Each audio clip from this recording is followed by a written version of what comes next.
welcome to my channel. So today we are going to go through bronchiolitis. So if you haven't subscribed, please make sure to subscribe and share the video, and please like the video as well. So let's start with the objectives. So we're going to cover definition, types, etiology, pathogenesis, clinical features, physical examination, diagnosis, and the treatment, and as well as complications and differential diagnosis. So in terms of definition, so bronchiolitis is a common disease of the lower respiratory tract resulting in inflammatory obstruction of the smaller airways, and it occurs during the first 2 years of life. So that's more like the peak age for bronchiolitis, and the peak incidence occurs approximately at 6 months of age. And then bronchiolitis is more common among male infants, children aged between 1 and 6 months, then bottle-fed babies, and those living in crowded and damp conditions. Also, it's more common among such conditions as well. Then, depending on the season, it's more common in winter and spring. So that's all on definition and introduction. So in terms of types, we have acute bronchiolitis, subacute bronchiolitis, and chronic bronchiolitis. Then causes or etiology. So the most common cause of bronchiolitis is respiratory syncytial virus. And then less common causes include the parainfluenza virus, the influenza, adenovirus, rhinovirus, the human metapneumonia virus, and the mycoplasma pneumonia, which is very rare.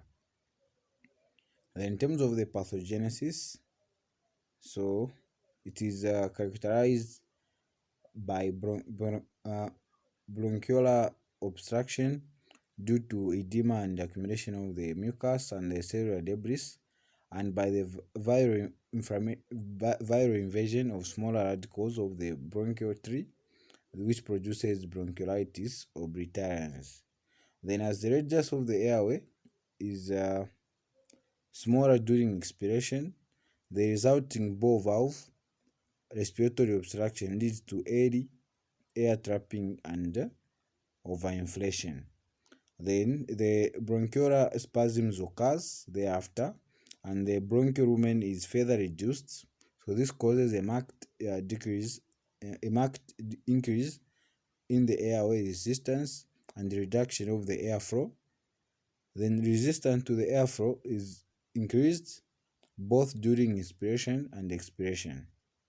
Then what happens during expiration is that the bronchioles are partially collapsed. Then the egress of air from the lungs is severely restricted during this phase. So this leads to trapping of the air inside the alveoli, causing ephysematous changes. Then when the obstruction becomes complete, the trapped air in the lungs may be absorbed, causing atelectasis. So this is a pathogenesis of bronchiolitis. Then in terms of summary, so to summarize what we have discussed, so to summarize the pathophysiology or pathogenesis, we said when there's going to be mucosa and submucosa. In the submucosa and mucosa of the small bronchioles, after they are being invaded by the virus, there's going to be acute inflammation. Then acute inflammation is going to lead to bronchial obstruction due to the same edema and the mucus and the cellular debris which has formed, and which is going to lead to impaired pulmonary gaseous exchange. And there's going to be early hypoxemia, which occurs with severe disease, and hypercapnia is also going to develop thereafter. Then that's the end of the pathogenesis. Then clinical features, we can have the infant is usually first noted to have a mild upper respiratory tract infection with serious nasal discharge, and sneezing. Then the symptoms usually last for several days and may be accompanied by diminished appetite and fever. Then in mild cases, the symptoms disappear by 1 to 3 days.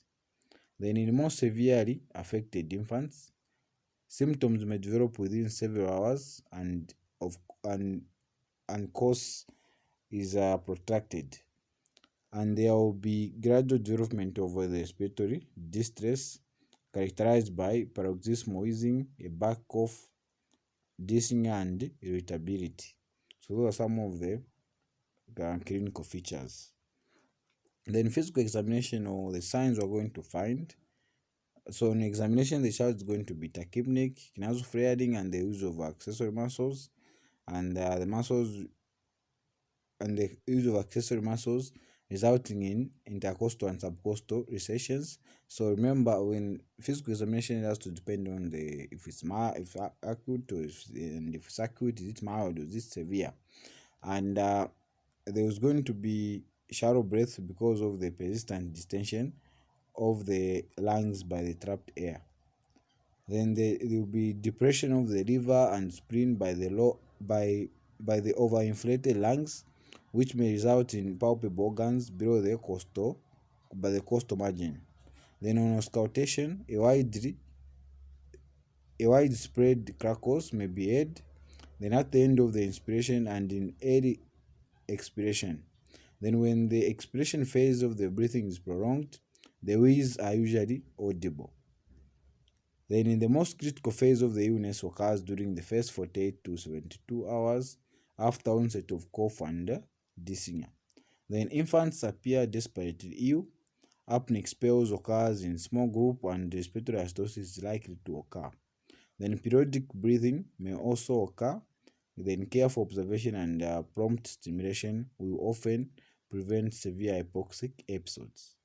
Okay, so to summarize, so the last symptoms is apnea and bradycardia, which are more common, and the baby becomes severely hypoxic, and carbon dioxide retention is also common.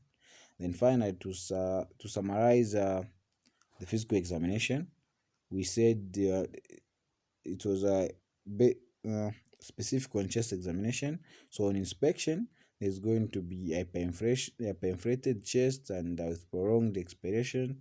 Then palpation, there may be palpable wheezes. Then percussion, there will be bilateral hyperresonance. Then auscultation, there will be a diminished vesicular breath sounds. Then there will also going to be a prolonged expiration. Then bilateral expiratory wheezes. Then bilateral fine crepes. So this is positive or minus, so you can find any since it's an examination. So just you have to know the sounds, which one are you getting in a particular patient. You have to individualize what you are getting in the examination. Then the liver and the spleen may be tossed due to hyperinflated chests. So that's the end of the summary on physical examination. Okay, so we go to death, which is going to occur as the last clinical progression. Then, so the death may result due to prolonged apneic spells, severely uncompensated respiratory acidosis, and a profound dehydration secondary to loss of water from the tachypnea or irritability to drink water. Then children with congenital heart disease, bronchopulmonary dysplasia, immunodeficiency disease have a greater mortality rate. Then how do you make a diagnosis of bronchiolitis? So bronchiolitis is a clinical diagnosis, and the investigations are generally not helpful in most cases. And so you can still do a radiography of chest, which is going to show overinflation, stipple signs, sometimes with areas of collapse or consolidation. Lung fields appear abnormally translucent. So like they said, they are usually not helpful because, for example, the stipple sign is not necessarily very specific for bronchiolitis. You find that it is usually associated with croup as compared to bronchiolitis, but the stipple sign is not specific for croup alone. So for bronchiolitis, investigations are generally not helpful because of the causes which we mentioned. Then you can do supportive for full blood count, your viral antigen and antibody testing, then your PCR on nasopharyngeal aspirates. Then those are some of the investigations you might do. Then in terms of treatment, so admission should be considered in patients with respiratory distress, hypoxemia, apnea, dehydration, or underlying cardiopulmonary disease. Then only supportive treatment is indicated. Then humidified oxygen, about 1 to 3 liters, is given to relieve hypoxemia and reduce the insensible water loss due to tachypnea. So this treatment relieves dyspnea and cyanotic. So this is supportive treatment. Then pulse oximeter should be used to maintain oxygen saturation more than 95%. Then the infant is usually more comfortable at a 30 to 4 degrees angle or with the head and chest elevated. Then ribavirin, which is an antiviral agent, it is given by aerosol and it shortens the course of the illness in infants with underlying congenital heart disease. Then chronic lung disease and immunodeficiency. Then it is given by nebulizer 16 hours a day for 3 to 5 days. That's the antiviral agent you can use. Then bronchodilators, aerosed drugs such as albuterol are frequently used empirically.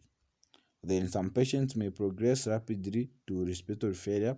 Then ventilator assistance, continuous positive airway pressure, which is your CPAP, may be required. So that's the end of our supportive treatment and the antivirus. So let's go to complications now.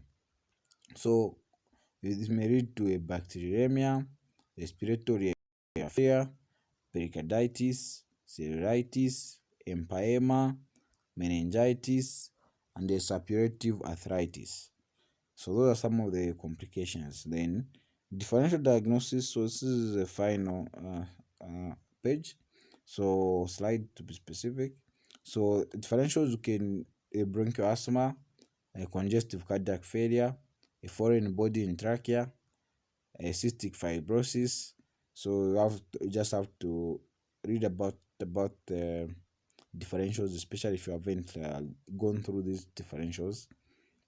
Then bacterial pneumonia. So that's the end of the topic. So this is a short pediatric course topic. And if you haven't subscribe and hit the bell notification and like the video. And thank you for watching, and see you on the next tutorial video.